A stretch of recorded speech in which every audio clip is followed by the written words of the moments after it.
Good afternoon. We are live on Arsenal Fans TV. Joining me this afternoon, I've got Arsenal TV Extra Faisal, FK. How you doing, Faisal? I'm good, mate. I'm good. How are you? Thanks for joining us again. And for the first time, I've got Sadia. Welcome, Sadia. Thank you. Hello. You all right? I'm good. Thanks, Sadia. Well, the full-time has just finished. It's full-time. Hull City 1, Arsenal 4. Goals from Alexis Sanchez, a little clip over the top of the goalkeeper from Theo Walcott, another finish from Alexis Sanchez, and to top it off, an absolute screamer. Decent performance. It could have been a lot more. Missed a few chances. But overall, we've got the 3 points, another win. What did you make of today's game, mate, and today's performance? Well, in the end, I think we were comfortable. And actually, performance-wise, I thought we played really well. After a tough game in France on Tuesday, where we exerted ourselves quite a lot, it's always quite tricky to kind of come back and bounce back in the Premier League straight away, especially away from home. So to beat Hull City 4-1 away from home is obviously a great result. I thought we played well, looked comfortable. We made life a little difficult for ourselves, at 2-0 up, to give away such a clumsy penalty. I'm not quite sure if there was that much contact, but it was a penalty nonetheless, and obviously at 2-1 you're thinking this kind of could be a really bad ending. But in the end, we pushed on. Sanchez got the third, and a win is a win is a win. So really pleased today. Good stuff, FK. What do you think of your team selection, FK? Obviously, Arsene's mixed things up a bit. He's dropped the Ox. He's put Czech obviously back in goal. He's played Alexis up front. I know a few people on Twitter were having kittens about that before the game, but he's popped up and scored 2 goals. Selection, anything that you want to question or anything that you want to talk about? I mean, I wasn't surprised to see Czech come back in. A lot of people who engage with me on Twitter will know that I'm not Ospina's biggest fan, although he did play really well on Tuesday. Czech's made a bit of a mistake with the penalty there, but other than that, nothing really too drastic. Looked quite calm.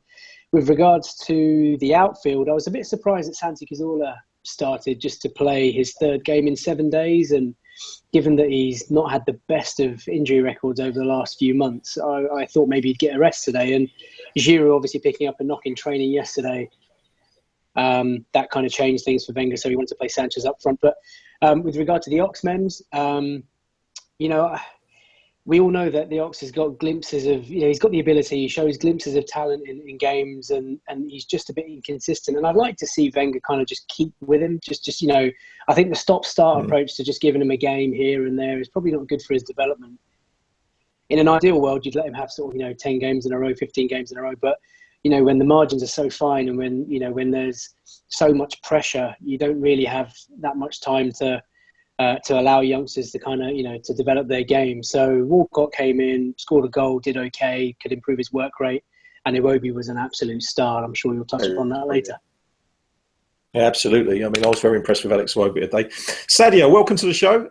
What's your overall think of today's game? I mean, a great result. It could have been more. I was a bit panicky when it went to 2-1, if I'm being honest, Stuart. But we got the results, a few goals as well. What's your feel of today's game, Sadia? Yeah, no, I was thinking that as well. Like when we went to 2-1, I was like, oh no, here you go, because it's open, isn't it? It's an open game. I thought we played really well. There was spells of I think we had a bit of a slow start. But like what FK said, like Iwobi he's an absolute star. He's immense. I absolutely love Alex Iwobi. And again, like what FK said, a win's a win, and I'm happy that we won away from home. Had a weekday game, and it's always slow coming back. So yeah, I'm just so happy that we've won. It takes us into the next game. Good. Scored a goal as well. You was talking about him before we came on live. You're a big fan of Granit Xhaka, and he scored a beauty as well. What an absolute beauty of a goal. What a man. Absolutely love him. I need to watch that game again because my stream went. I need to watch Match of the Day. That goal. Wow. Just wow. What a stunner.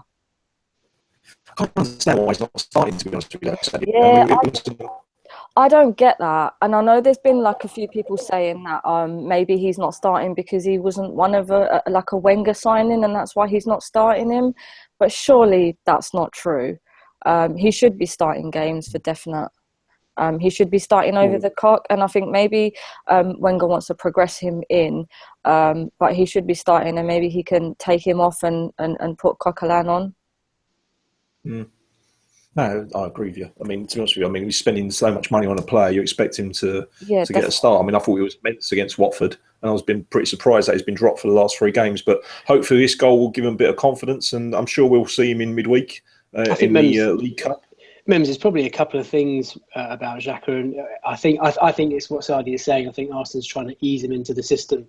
You know, he did have a good Euro. He's had a good season last year, and you don't want to just chuck them all in. And, you know, ultimately we do have a squad good enough, big enough, or we should have a squad good enough to beat Hull away from home. And his celebration was quite interesting. I don't know if you guys saw it, but he was kind of doing that to the fans and did the old finger over the mouth. So I'm not sure if that's, biting back to some, I don't know, maybe there's been questions of something on social media or something, but it was quite an interesting celebration. I thought we'd go nuts after such an amazing goal, but obviously not. To be honest with you, I think me and Sadio were too busy concentrating on his eyebrows and stunning good looks. I want to remind you, if you're watching live, if you want to get in contact with the panel, you can use the hashtag ArsenalFanTVextra, and FK and Sadio will be picking up your tweets and reading out the best ones. We've got a number of calls standing by. I'm going to be going to my first call soon. Robbie is at the stadium as we speak. He's going to be doing his interviews, and they're going to be coming up as soon as we're finished here. So get your tweets in. I'm going to start going to the calls. My first caller of the afternoon is a gentleman called Sid. How you doing, Sid? Yeah, loud and clear. Sid, how you doing, mate? I'm good. How about you? Yeah, not too bad. Obviously, very happy with the 3 points. What do you think of today's game? It was basically a typically Arsenal game. Like, last year when we played West Brom at home, when we beat them 2-0, or Bournemouth away 2-0, we controlled the game, but there was spells of worry, you could say, especially when Hull got that penalty. Any standout performances for you, Sid? Any players impressed you? I mean, Alexis played back up front today. I was saying to FK before the show, like a few people were questioning whether he should play up front, but he's banged in 2 goals today. Any other players that stood out for you today? Alex Iwobi. I mean, Iwobi, yeah. His defensive duties are still quite a worry because you could see how, coming on that left-hand side quite a lot. And that's why I think he should shift to the middle if Ozil gets injured or something like that. But he was indeed. I mean, we saw against him midweek that the Paris Saint-Germain right-back was roasting Monreal. And again today, I think it was El Mohammadi was pretty effective. And you're right. I think Iwobi has got to concentrate a little bit on his defensive side. But going forward, I mean, that little back heel for the 3rd goal, it was brilliant, wasn't it? But yeah. I mean, when he did that back heel, I thought Walcott was going to miss 100%, but thank God he got the assist. Nice one, Sid. Sid, thanks very much for calling Arsenal Fans TV. I'm going to take your call to the panel. Thanks very much. Nice hearing from you, mate. FK, I'm going to come to you on Sid's call. He's talking about Iwobi. Obviously, we were talking about him before earlier. He's got so much to his game. He's such a fantastic football player. Going forward, he's got vision. He's got everything.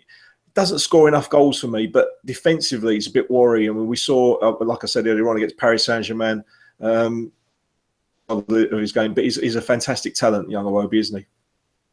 Yeah, it's a great prospect. Looks like Arsenal's, unearthed another gem. I think it's just really exciting, and it's great to have a player who is so confident in attacking players and just running at players, and he's so good on the ball. And Mems about his tracking back and defensive side, but he's a boy, he's learning his trade.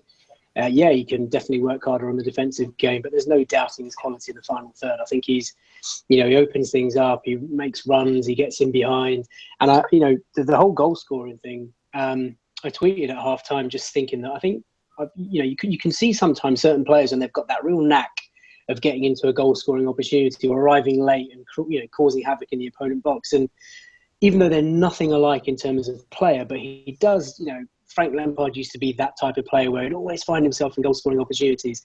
Again, I must stress before anyone starts going mental on social media, they're not the same type of player. But, you do see him. You saw it on Tuesday. He had a couple of chances at the PSG game. You've seen him today. He's had a couple of good shots, good saves. He's obviously got on the score sheet, and he set up Walcott for his goal with an amazing little sort of back flick. So a really promising player. He's still got a long way to go, but definitely someone we can be very, very excited about. FK. Sadia, we've seen Theo getting a goal today as well. Hopefully that will give his confidence a little bit of a boost as well, because the Boo Boys do sort of get on Theo Walcott's back a little bit, don't they? So what do you think? I get on Theo's back. To be fair, he's a frustrating. He's a frustrating player. And just as I was moaning about him, he scored, and you know. Again, it's there, you know, we all know what Theo's capable of, but it's always that when he gets into the final third or when he gets into a dangerous position, it's almost like Theo doesn't know what to do. I've read somewhere someone said, and I 100% agree with it, if Theo had that football brain, he'd finish so much more and he'd do so much more than what he does. But he really frustrates me, but I'm glad he got the goal today. I think maybe Theo lacks confidence sometimes, but then I sometimes think to myself, surely you must have built up confidence by now. But yeah, I do think it's a confidence thing for Theo. Well, hopefully this goal today, Sadio, will give us a bit of a boost, and hopefully you can go on a run, because once he gets he's a dangerous asset. Guys, I just want to remind you again, use hashtag ArsenalFanTVextra. Sadia and FK are going to be coming to your tweets very soon. First, I'm going to take another call. I've got Liam. Liam, how you doing, mate? How are you? Yeah, not too bad, Liam. Very happy with the 3 points. Great goal by Xhaka at the end. What did you think of the game, mate? I thought it was good. A lot better than in the week. But I still don't think we're clinical enough. They was down to 10 men, and it didn't seem that we was pressing them. It was quite slow in the attack, but come late second half, we kind of pushed on. But I thought we looked good. Iwobi, he's a player. I don't think he's got enough credit for settling in as quickly as he can. He's like 19, and he seems like he's been playing in the team for years. Good credit to him today.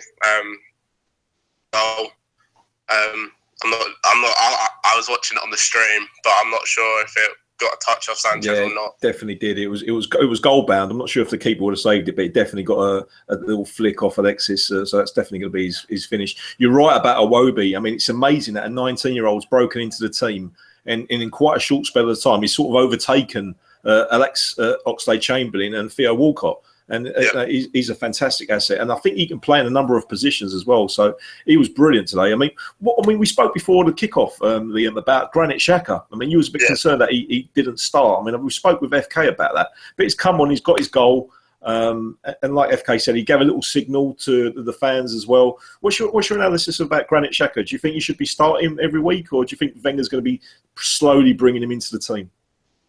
$4 million on a player should be starting every week.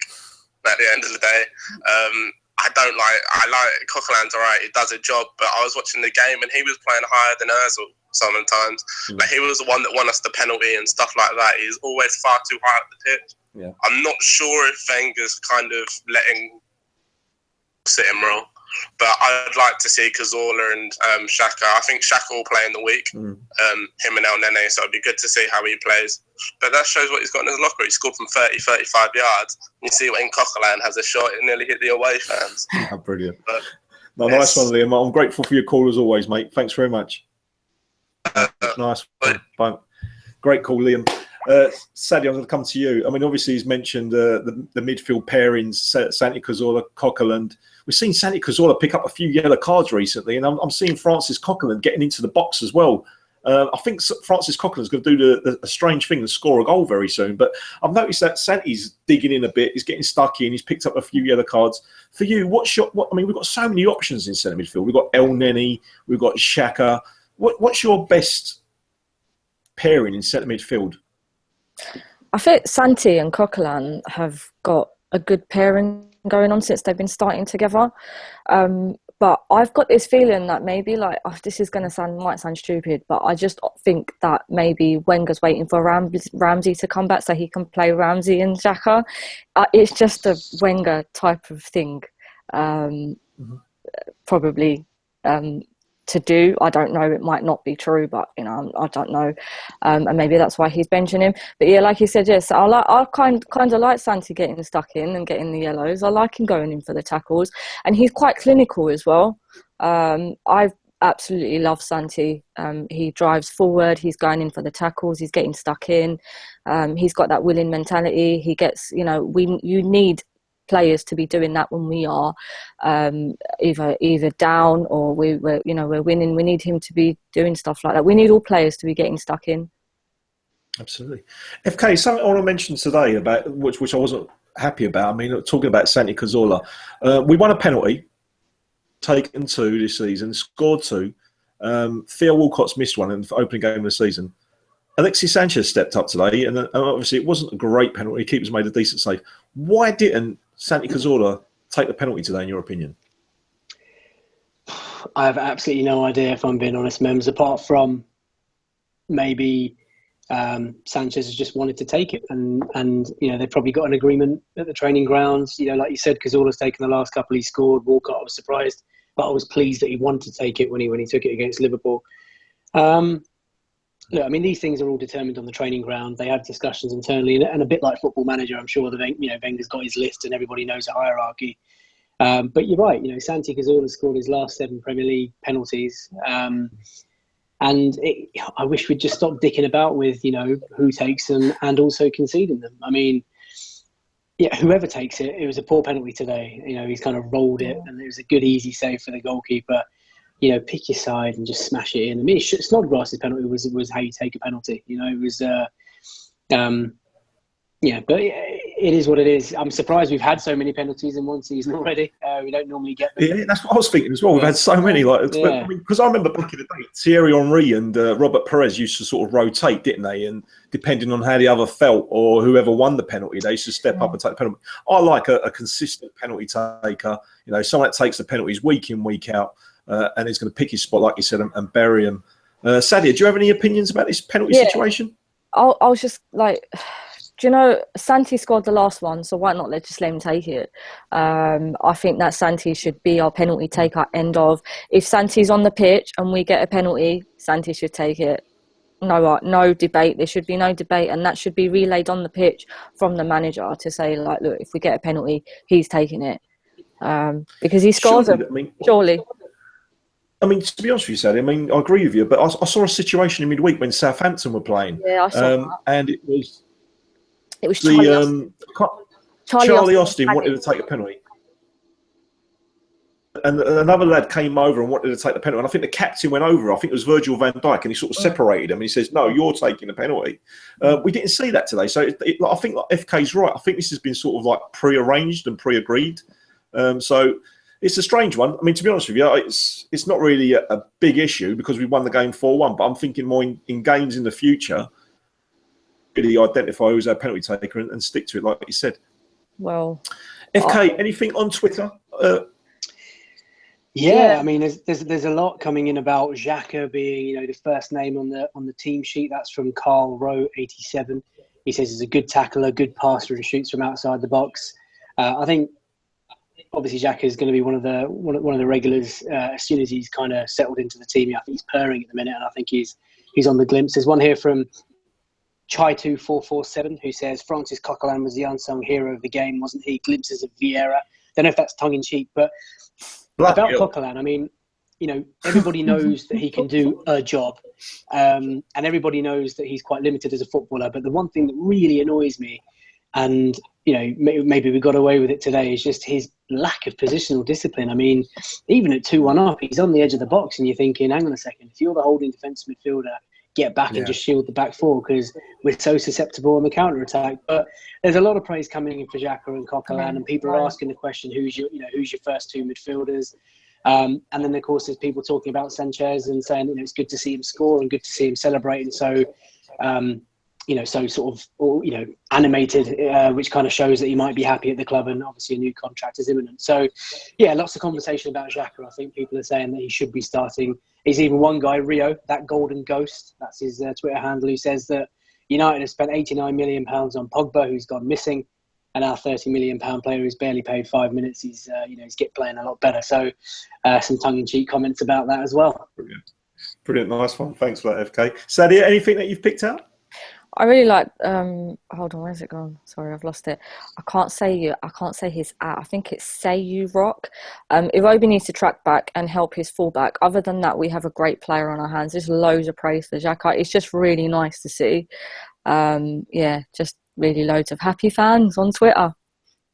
Blimey, we should make this day a national bank holiday, shouldn't we? Arsenal fans being happy on Twitter. Yeah, and there's people saying like Iwobi was their man of the match. He showed strength, control, and the ability to deliver the perfect weighted pass. He's got the X factor. That's from Emmanuel Gardner. That's a good tweet, actually. Guys, thanks for your tweets. Please keep them coming. FK and Sadie are going to be coming back to your tweets very soon. I've got another caller, a gentleman from America, a gentleman called Paris. Is that right? How you doing, Paris? Yeah, not too bad. Thanks, mate. Thanks for the call. I don't know what time it is locally. Whereabouts in the States are you? I live in Virginia. It's actually, one second, it's actually 12 p.m. out here. The game started at 10 o'clock, so... Well, do you know what, Paris? I've got so much respect. I mean, we've spoken with FK about this in the past, the fans that live abroad that stay up to the early hours of the morning to watch the games. I mean, I did it a few times in pre-season when we was playing out in the States, and I think I fell asleep towards the end of the game, mate. So big respect to you for staying up and watching the game. What did you think of the game today, mate? The game, dude, I thought we played pretty well, to be honest. Like, in the first half, I admit, we were a little sketchy. You know, like every time they attacked us, actually throughout the entire game, every time a whole city attacked us, they looked fucking dangerous. Pardon me. Can I cuss? Am I cool to cuss? Well, you have, and we're live, but so I can't edit it. But yeah, please, if you can hold it down, because we are in the UK under 9 p.m. Okay. But yeah, but please. I understand. You know, I'll try not to just like throw f-bombs. That's fine. That's fine. I thought every time a whole city attacked us, they looked pretty dangerous. Mm-hmm. But I'm just glad we put the game to bed in the second half, though. You know what I mean? Yeah. Because they weren't just rolling over on us. You know, it's the Premier League. Teams are not just going to give up on you. That's true. You know?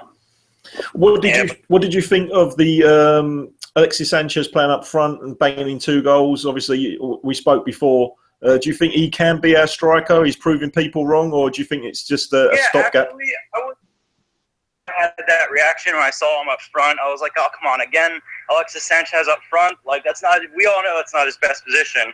But even more settled in that lone striker role. You know what I mean? Yeah, absolutely. FK, do you want to come back to Perez and some of his points? Can Alexis Sanchez be our striker? Can he prove people wrong? Or do you think when Olivier Giroud's going to be fit, or when Lucas Perez is going to be fit, they're going to take over? Good call, Paris. I mean, look, it's difficult to know what Wenger's thinking or planning at any time. So to kind of second guess that is a bit difficult.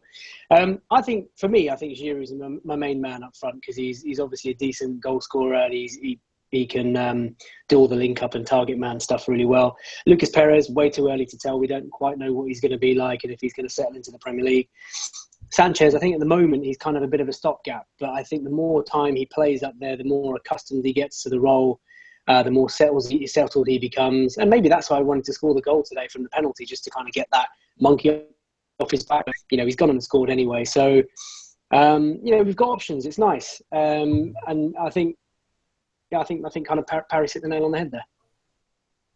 I've got so much respect, Sadia, for fans that live abroad, you know, and this touch on that, you know, that get up at the early hours in the morning and watch the games. I mean, I don't know what to say. Like I said, I've tried it a few times. You know, I mean, some of the fans abroad, they get so much stick, but you know, on Twitter they're called, you know, all types of names. But you know, let's talk about that if you don't mind. And what do you think of the fans abroad? You know, they're credit to the club, aren't they?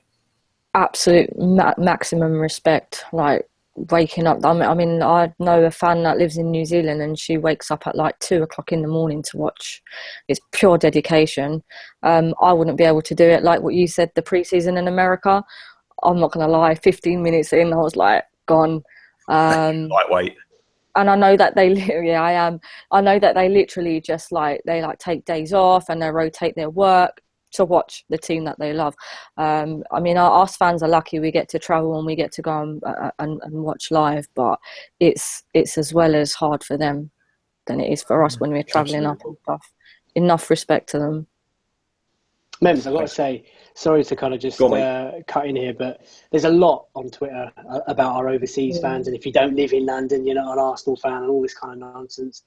I've had the privilege, because of work, you know, I travel a lot, and I've had the privilege of spending time with overseas supporters groups out in Asia, and the way they get together at silly o'clock in the morning, and they're all in their replica kits, and they're sat there and they're watching it on the big screen, and they're shouting out the names as the team lineup comes out, and the way they sing all the songs. I mean, it's mind blowing, man. Honestly, anyone who has a dig at overseas fans, or anyone who doesn't quite understand what they go through to watch games and how much money they spend on travelling just to come and watch the team.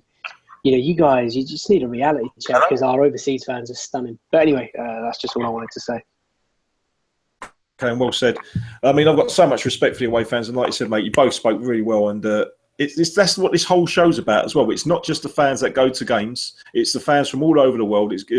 Robbie's at the stadium as we speak, speaking to the thousands that travel and go home and away. But it just shows that this show, our fans all across the world, you can phone in, you can tweet in, you can have your say, and credit to all the fans that live abroad and take their time out. I've got a fan from the UK who does go to games. I've got Graham on the phone. How you doing, Graham? How are you, mate? Yeah, not too bad, Graham. You're live on the show. What did you go today, Graham? Today, men, obviously, as you know, I tend to do all the home games, but I don't tend to travel to the away games, mate. Okay, mate. Did you watch the game? What do you think? Standout performances? Alexis got a couple of goals. Yes, Theo got a goal. I thought it was a very dominant display by us today. Obviously, the key moments in the game were the red cards and the 2 penalties. I'm always a bit worried when we play a game after an international break. Obviously, our record against Hull is really good. I think we've only lost once with them in 18, and that was the famous game at the Emirates in 2008. And we're unbeaten in 25 games against newly promoted sides. So really, if you're going to play at any team after an international break, I think Hull are the ideal opposition.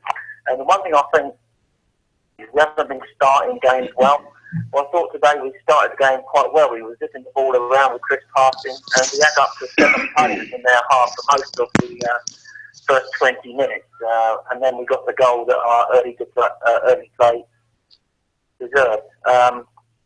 Obviously, all talk's going to be about the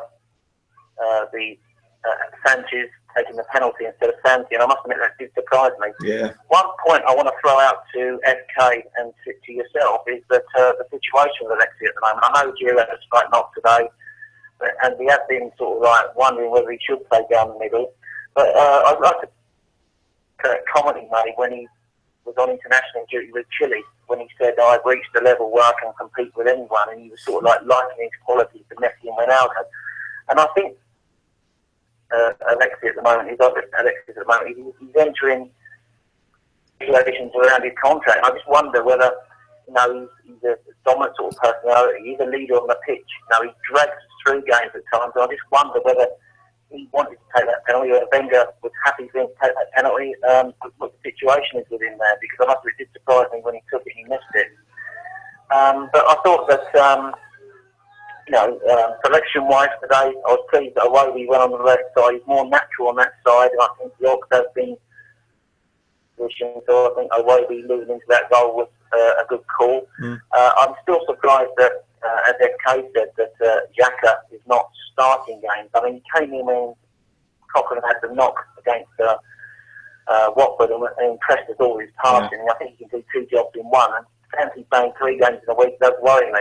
Yeah. But obviously Wenger has already sort of like said that he's got trust in that Cochrane because all a partnership, and I think he wants to ease Xhaka in. But I think we've paid a lot of money for 2 players at the moment. We're not playing them. Just one other point I want to sort of like add is I got slaughtered on the channel last week to sort of like introducing the debate around whether Lucas Perez is going to score 20 league goals this season. And I must admit, maybe I was a little bit high, but I didn't need to come out quite that way with him then. But the point I'm making is I don't think he's an out-and-out striker. I think if you look at him at Coruna last year, he played on the wing. Yeah. I think that maybe that's where we could play him this year. Maybe if Sanji was on the left, obviously Iwobi came in today on that role. I was proud in that position. So obviously, Wenger was right with his team selection. I'm not criticising for that. But I just wonder what FK in particular feels about Perez. He's going to play him. I think hold away. When we play these teams who are basically where we play more on the break, that's where we could utilise his pace with balls over the top. But the point I'm going to make is, and I made it last week, was on the channel, was that he's a very similar player to Jamie Vardy. He likes to ball over the top, and we don't play like that. We play through the lines, through the and I just wondered how we're going to get the best out of him. I like to say that one out to the panel. Yeah, thanks very much, Graham, for your call, mate. I mean, I watched the BBC Match of the Day 2, and Ian Wright was talking about he started on the wing and he was drifting out, and he wasn't really that centre forward, like a natural centre forward, Sadia. You know, I mean, I'll come to you in a second, FK, as well for your views. But what do you think of Lucas Perez? You know, I mean, I know we've only seen glimpses of him, but do you think he can be a striker, or do you think he's going to be utilised more as a winger, like Graham said? Graham, thanks for your call, by the way. I mean, the game against Southampton, he was drifting a lot on the wing, and a lot of the time when there was crosses coming in or Mesut was putting in balls, you was like, hold on a minute, where's Perez? And I think, didn't he used to play as a winger? So I think, is that one of his natural positions? I don't know, because it seems like naturally he's playing on the wing, but we don't need a winger, we need a striker. So what has Wenger bought? And I absolutely 100% agreed with everything that Ian Wright said on Match of the Day last weekend in regards to his positioning. We need someone in the box and that's there waiting like a poucher. We've needed that for a couple of seasons now. Or maybe if him and Giroud played together, like in a 4-4-2, I don't know. I mean, maybe that would benefit him. We've been crying for that for a few seasons as well. Even if he does want to play Alexis up top as well, I mean, play Giroud up there. Why not widen the options? All out attack. Why not just go for it? But unfortunately, he's a bit stubborn, so I don't think he'll ever do that. I don't think we're ever going to see a 4-4-2 under Wenger. No, you make some good points. I've been calling that for 4-4-2 for years, and I agree with you. I think with Giroud, Lucas can even be that sort of Griezmann type striker. So just really quickly, like, I don't think people should be writing off Perez though, because I did see a lot of criticism about him and saying, "Oh, he's shit," or "He's not what we want." I don't think that you can tell that after watching him from one game. I don't think you can. So just give him a chance. Let's look at Thierry Henry and Dennis Bergkamp. I mean, both of them took weeks to settle in, didn't they? So it's really tough to judge a player on one appearance, and sometimes some players take weeks. But I know Arsenal fans were desperate for a striker, which we were linked with so many strikers in the summer, with Lacazette, with Higuain, with all the big strikers, and then we go and sign Lucas Perez, who's pretty unknown, but I honestly think that he can do a job almost similar to Eduardo, that type of striker. I think he needs a run of games. FK, what's your take on Lucas Perez and Graham's call? Can he be at striker, or do you think it's going to be Giroud rotating with Alexis? First of all, Graham made a really good call, and we'll talk about Sanchez in just a second. But Lucas Perez, I think it's way too early to tell, Mems, and there's no point in looking at videos and highlights of what he was like in Spain. I think it's completely natural and very reasonable to expect players to take a bit of time to settle into a new team, new country, new language, new system, new instructions, all that type of stuff. So given the time he needs, Sardi's absolutely bang on with that. I think what I'm really most excited about is the fact that we've actually got options now. You know, he offers versatility across the forward three. He can play up front, apparently, so let's wait and see what happens. Giroud, we obviously know what his limitations are, but we know what his strengths are. Sanchez, you know, as good as he is out wide on the left, he's a bit of an unknown up front as well. So we've got options, and the whole 4-4-2 thing, or just playing two up top, Wenger, he likes this 4-2-3-1 or whatever you want to call it. And yeah, we don't play two up top, but he gives us that option. We can change the game when we need to. I'm lucky enough to have colleagues and friends and stuff who are quite close within the club. And there's a guy who described him to me who's very close to the coaching setup this week. And he said that Perez in training just doesn't stop running. And I think that's going to be one of his biggest strengths. And people have likened him to Jamie Vardy. And his exact words in the text were, this Perez guy is going to be a nuisance for defenders because he just doesn't stop running. So I'm excited to see how he kind of develops, and I'm excited to see how he's deployed. And I think he's going to be one of those players who he's always hanging on the shoulder of the defender, running in behind, running along the line, a bit like Ian Wright. Again, not saying that they're a similar type of player, but just his energy, just running along. So yeah, I mean, there's a lot of hope, and I think it's good to have these options. So it's exactly what Arsene Wenger wanted, and it's exactly what we need. No, I agree with you, mate, and well said. I mean, so like we said, some players do take time. I mean, other players, they can score on their debut and confidence is higher from the start. I do think with Lucas Perez, he will take time and he will need games. But I think once the goals start coming, he will get them. But like both of you, I think it's like you said, options. We've got selection. We can play 4-4-2. We can play, a variety of options. And Lucas Perez does give that. I'm going to take another call. I'm going to struggle with this name. Sorry. So is it Afzad? Afsal. Afzal, there you go. Sadia, thank you for correcting me. How you doing, Afzal? Are you okay? Yeah, I'm good, man. How you doing? How you doing, man? Yeah, I'm very well, mate. Welcome to ArsenalFanTV Extra. We've got FK, we've got Sadia, you're live. What do you think of the game, my man? I wasn't too happy with the team selection because I just really feel that Alexis up front on his own never ever works. It's not worked for 2 years, when he stayed up front. So what's the change going to be? Basically, I think we need Alexis on the wing. It won't be on the other side. Ozil there. And why didn't Perez start today? I mean, okay, fine. Giroud had his toe injury, but I think we should put Perez up there. Feel that the Ox and Theo, they just done absolutely nothing to impress me. I mean, okay, Theo scored a great goal today, but apart from that, Mems, what did he do? How many times did he give the ball away? It was poor. Consistent. The ball away. Ox is exactly the same. They're just two overhyped English players, which when they first came to the club had potential, but they've never lived up to it. So I don't want them anywhere near that starting 11. I would give huge credit to Iwobi. I thought he played very well today. His passing, his movement, everything was really good. The only slight negative with him is that he doesn't get stuck in a lot. And he's a bit poor defensively. I think sometimes he leaves Monreal a bit exposed. Absolutely. But however, even on PSG, him and Ospina were the two players that impressed me the most. I thought they were very good, and Iwobi's carried on that form today. So I'd like to see Sanchez on the left. Sanchez on the left, Iwobi on the right, and then hopefully Perez or Giroud up front next week against Chelsea. And I'd like to see Xhaka starting. We all want that. Yeah. Yeah, but the thing is that who would he replace, Coquelin or Santi? When you play, I think Chelsea next week, I think it would be good maybe if he replaces Santi, because maybe we might need a bit of a good defensive line there. But in games like this, I want Santi and Xhaka there, because I think Xhaka, like against Watford, he was really closing down the players well. He was passing well, and today he scored a blinder of a goal. So not starting, but overall it was a good, comfortable win. I thought. This was our best game of the season. I thought in the other games of the season we've been poor. I think this season we've had a lot of luck with referees' decisions. Remember against Leicester, Bellerin could have conceded a last-minute penalty.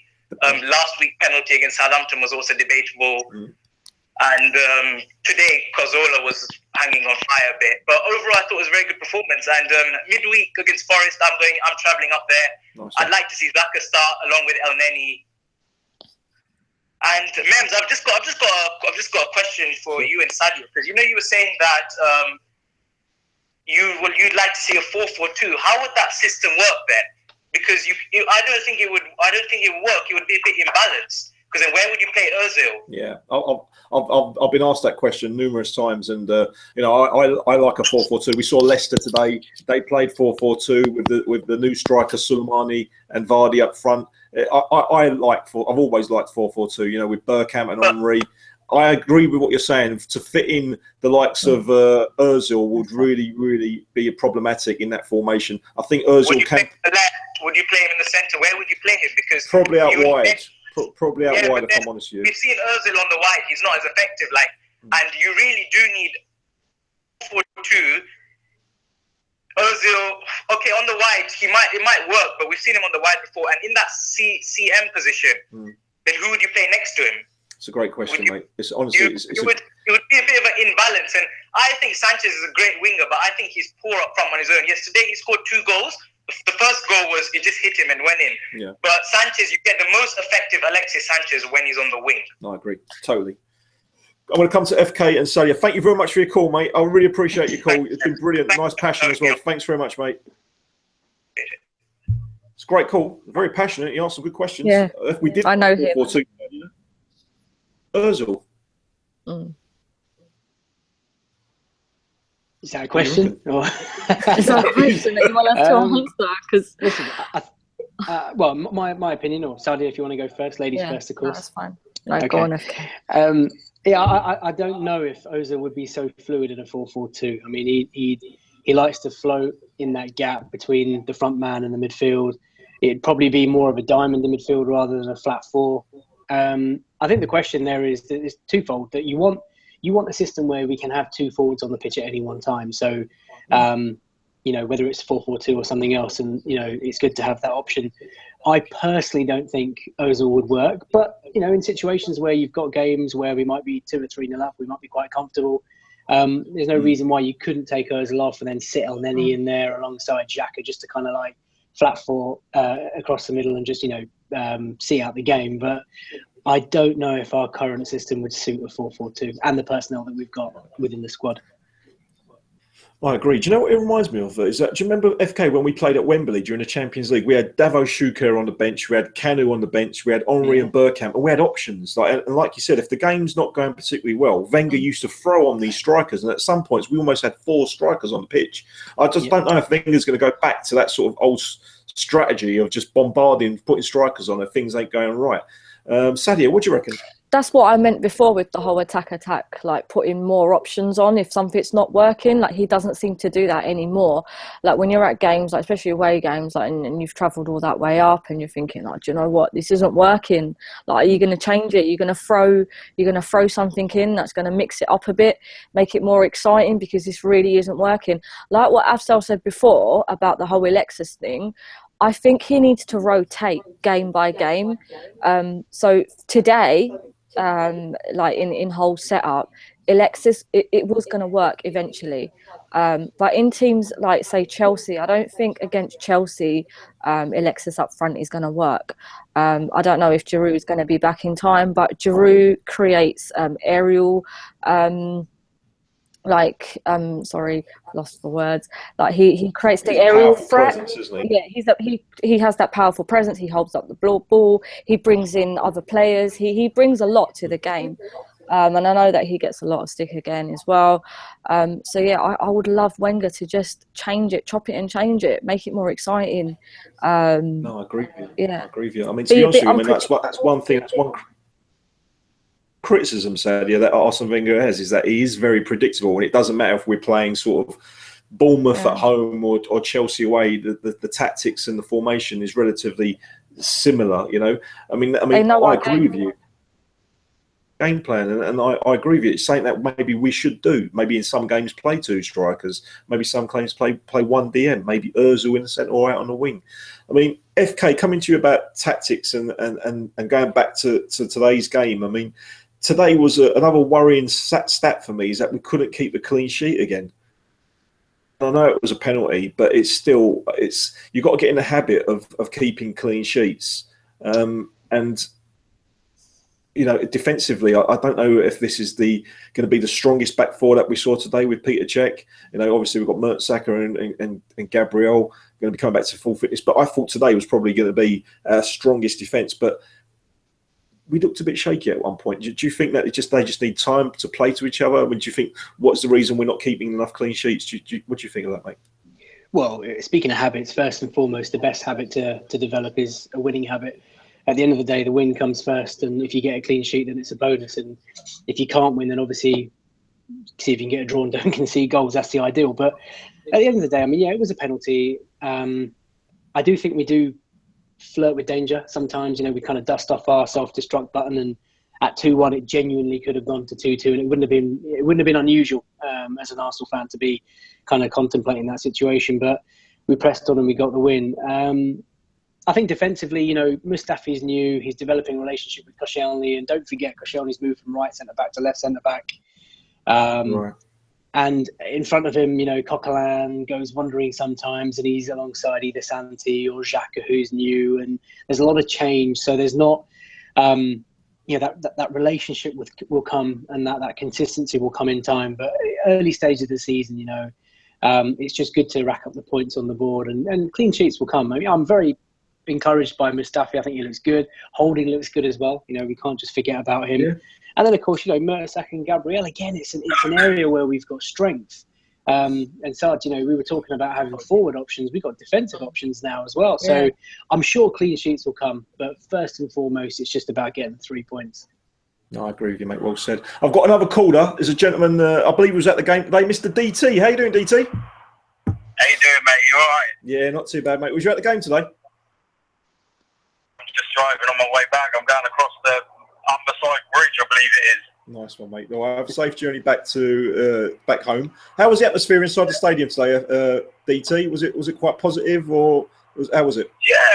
The atmosphere at away games is always positive. It's always a good laugh. It's always good atmosphere. It's a bit of banter going on between the whole fans as well. There was a point where whole fans pulled a banner out saying that they were the whole ultras. Okay. And it did make everyone chuckle a little bit, so we all started singing songs back to them about ultras, give us a song and all that, and a bit of friendly banter. But yeah, it was overall 3 points in the bag, isn't it, mate? That's the main thing. I mean, we got some goals as well, which was nice to see. Now, we was just talking with FK and Sadia. We're live with FK and Sadia. We was talking about the whole penalty situation, why Santi didn't take it. We was talking about Granit Xhaka, why he didn't start. I mean, what's your opinions on both? Said at the time, why did Santi not take the penalty? I don't understand it. You know, he scored his last two. I don't know. Did he just feel not confident, or was Alexis really confident and overruled him, or I don't know. It's a bit of a strange one, to be quite honest. But the Xhaka thing, I don't get it. I really don't get it. I'm still baffled by it. In the 20 minutes that he played, he bossed the midfield. He looked unbelievable. Yeah. So, you know, he's very controlling. He looks very authoritative. He demands the ball. He demands respect. And he's probably going to get a massive fine for shooting outside the box. Well, probably. I mean, I did tweet it when I saw the team sheet. I said, I don't understand spending £30 million on a player and not playing him. It's almost like buying a sports car and keeping it on your driveway. If you're going to spend that money on a player, you've got to play him. I just don't understand the logic of it, to be honest with you, DT. But I agree with you. He looked fantastic when he came and looked mustard. Yeah, well, this is the thing. He played against Watford. And as you know as well, he shouldn't have been starting against Watford. It was because of the last-minute withdrawal from Coquelin that he started. And he was man of the match against Watford. And everyone's like, right, okay, let's go. You know, who are we going to put alongside Granit Xhaka now? He's the main man. And then we go into the game against Southampton and he's on the bench. And everyone's like, right, okay. PSG, that's what it is, okay. And then we get to PSG and he's still on the bench and you're like, right, something's not right here. And then we come to today and everyone's like, well, surely he's going to come on and start the game today because he's done really well against PSG as well. No, he was on the bench again. So it's a strange one. Nice to see him score, though. Nice to see him cracking goal. I mean, DT, I want to ask you one thing. Obviously, it was the 20th year anniversary Arsene Wenger's been at the club, and there was some rumour that on the 20th minute there was going to be a special sort of ceremony from the fans to get up and sing one Arsene Wenger. Was that done today?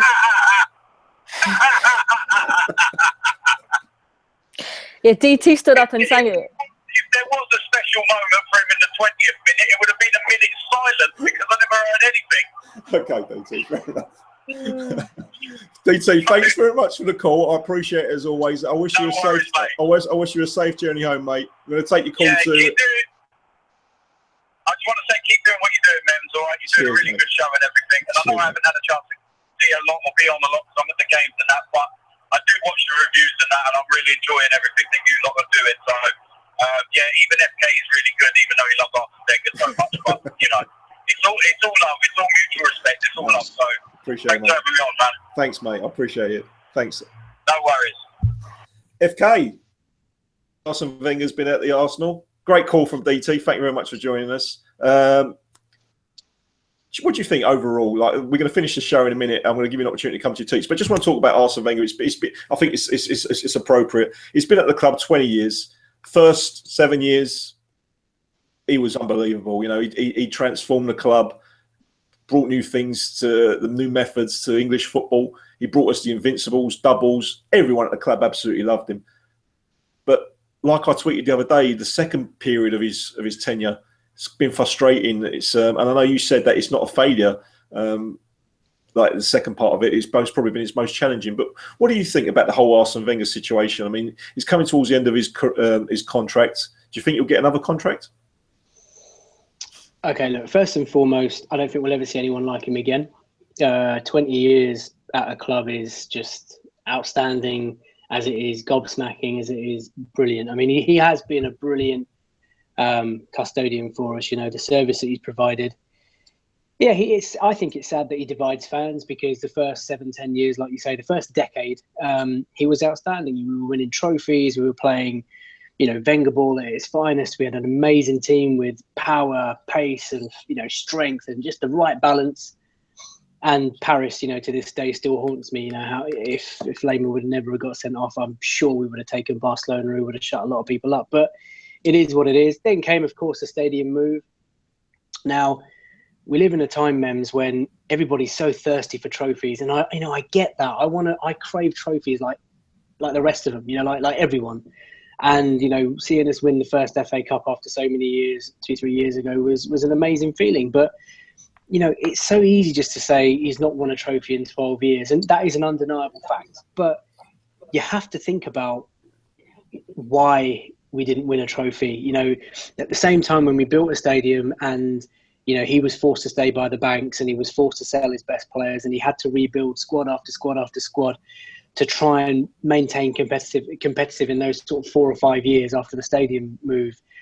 And then the get-rich overnight clubs came along, Man City, Chelsea, and that wasn't in our plan. We hadn't accounted for that. Football had kind of changed dramatically.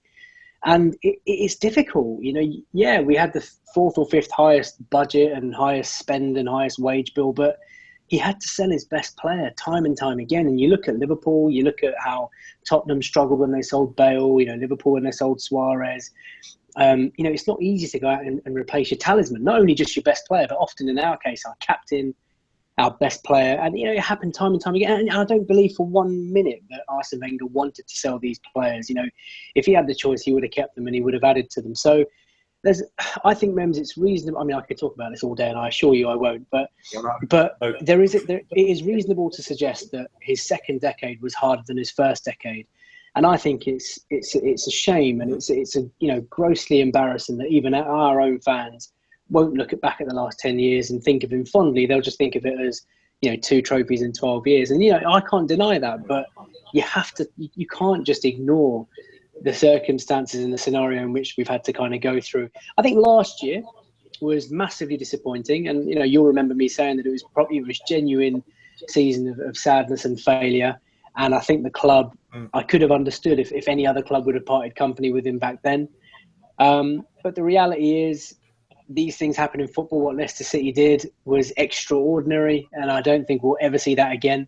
But for me, Arsene Wenger will always be a great manager for everything that he's done for the club. And we'll see it maybe in 5, 10, 15, 20 years' time. We'll hopefully we'll all look back and think, actually, those 10 years where he kept us competitive, when we started winning trophies and when we started buying players like Sanchez and Ozil. People always go on about, we bought Henry's and Bergkamp. So we bought these players when they were having torrid times in their respective countries. We've bought Ozil when he was at the, almost at the peak of his game. We bought Sanchez when he was flying. I know they were surplus to requirements at their clubs, but they were established superstars. And Wenger's done that. It's a slow journey. These things don't happen overnight, and we've got a lot to show for it. And we'll see what happens with Tottenham. They're building a new stadium. We'll see how competitive they are and how many changes, what the struggles Pochettino needs to go through. But for me, he'll always be, the greatest legend to come out of the club. Sorry, I know I've taken on a lot of time there, but I feel passionate about it. No, you speak very about it enough. Speak from the heart, and what you said, it demands respect as well. I mean, I think it's very sad that some of the Arsenal fans disrespect Arsene Wenger the way they do after the service that he's given us. And for me, as being an Arsenal fan, some of the best times of my life has been under Arsene Wenger. I understand the frustration, and I understand that he's to blame for a number of things over the years, whether it's been transfer policy, whether it's tactics, whether it's a number of things. But I don't agree with the disrespect. If I can ask you, FK, just one question, yes or no, before I come to Sadia. New contract for Arsene Wenger?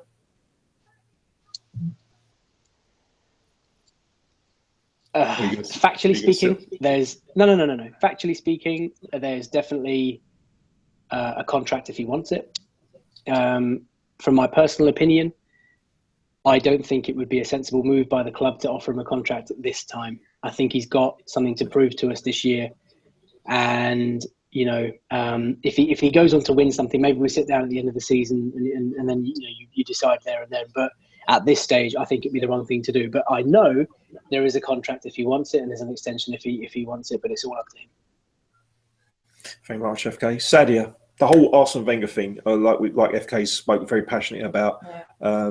Some fans love him, some fans want him out. It's been 20 years. He's been a fantastic servant for the club.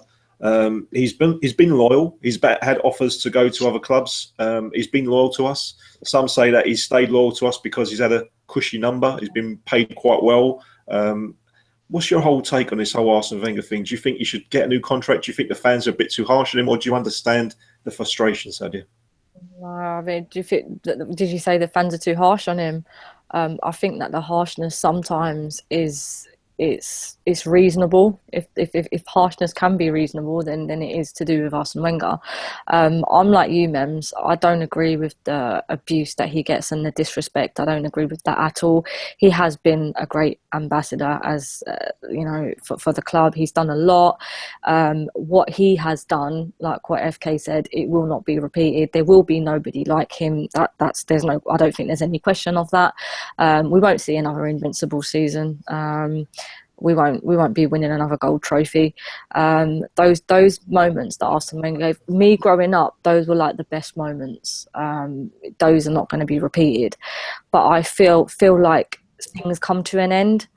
And no, I don't think that if he is offered a new contract, then I think that the most dignified thing that he can do is say, I think it's time. I've always said it, and I'll say it again. I'm surely Arsene Wenger is intelligent enough to know that it's time to walk away. So yeah, that's my opinion on it. No, I mean, to be honest with you, you both spoke from the heart and spoke so well, and it's a subject which we can speak here for hours about this subject, about the Arsene Wenger subject, and I just wanted to come to it today because it has been 20 years, and because. It divides opinion so much. I mean, also, sorry. Yeah, no, but also, sorry, it's a shame as well that it's been 20 years and the fan base is so divided, and it did become a lot divided from last season, because I think last season was just the chronicle of frustration, and that caused a lot of divide between fans, because let's be straight, it was a shit season last season, and I just think a lot of people swayed a lot on the whole Wenger out than before. So, but it's a shame if people are going to be using it to disrespect him and abuse him. He doesn't deserve that. He really doesn't. He does, and I totally agree with you. But I understand the fans' frustration. I understand the rights of fans that pay good money to go to stadiums and want to speak out and want to hold up banners and want to boo, etc. I mean, at the end of the day, they've got a right to express themselves, whether it's in Arsene We Trust banners or if it's Wenger out banners. Everyone has the right to have their opinion. I agree with you that the disrespect on social media shouldn't happen. I personally believe, and this is just my opinion, that if this is his last season, and regardless of your Wenger in or regardless of your Wenger out, if this is his final season, let's get behind Arsene Wenger and let's get behind the team, and hopefully he can go out on a high and bring in something special. If not, let's look back on the memories and let's thank him for what he's done, and let's move forward as a club as well. Moving back to today's wonderful performance, Sadia, FK, anything on Twitter before we wrap it up? I think we've covered a lot of it. I mean, there's obviously a lot of praise for Xhaka. Everyone's going on about how he should be an absolute starter. I can't really disagree with that. Sadia? Yeah, no, sorry, bursting to just say this. Ian Wright, you know how much I love the man. He said, "My God, it's so good to see an Arsenal player scoring a 30-yard goal screamer." He's done the love heart emojis, and he put hashtag start Xhaka. I love him. We love Ian Wright, don't we? And he speaks so passionately. He's still a gooner at heart, and everyone loves Ian Wright. And he's right. Yeah. Sooner or later. Anything else before we wrap up the show, guys? Yeah, there was an interesting one actually, Mems. I'd be keen to hear your thoughts on this, but it's from @Michael Illett. Sorry if I've got that wrong, but he's basically asking, guys, what are your thoughts on us looking so much more comfortable and fluid away from home, but not so much at the Emirates at the moment? And I think that's a really good point. I think away from home, I think we play really well, and I think we're almost a bit relaxed. I think at home there's a lot of pressure, maybe a bit of hostility from the fans. I don't know. But what are your thoughts on that, Mims?